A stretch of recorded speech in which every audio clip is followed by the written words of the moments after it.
À 4 heures ce matin, le chalutier a quitté le port de Sète. Les 5 membres d'équipage ont mis rapidement en pêche. Pas de temps à perdre. Toutes les 2 heures, il faut vider et remettre à l'eau le chalut. Ce filet en forme d'entonnoir qui est traîné sur le fond derrière le bateau.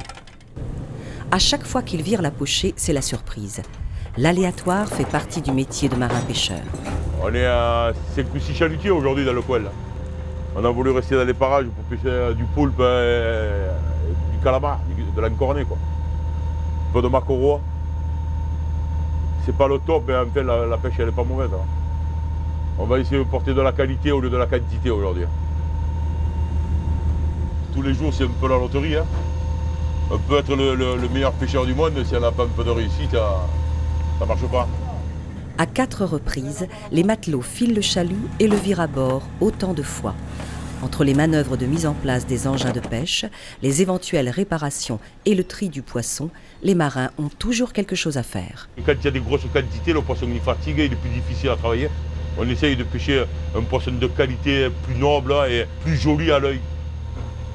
Depuis quelques années, on nous éduque à être des pêcheurs responsables. Et je pense qu'au fil des années, on s'apprend à être des pêcheurs responsables.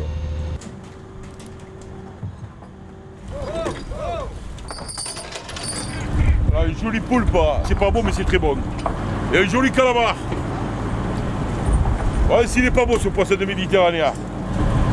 Et je bouge pas la main, hein. Il est bien vivant. Hein.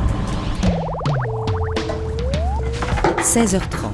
Après plus de 12 heures en mer, Pierre fait route vers le port de Sète.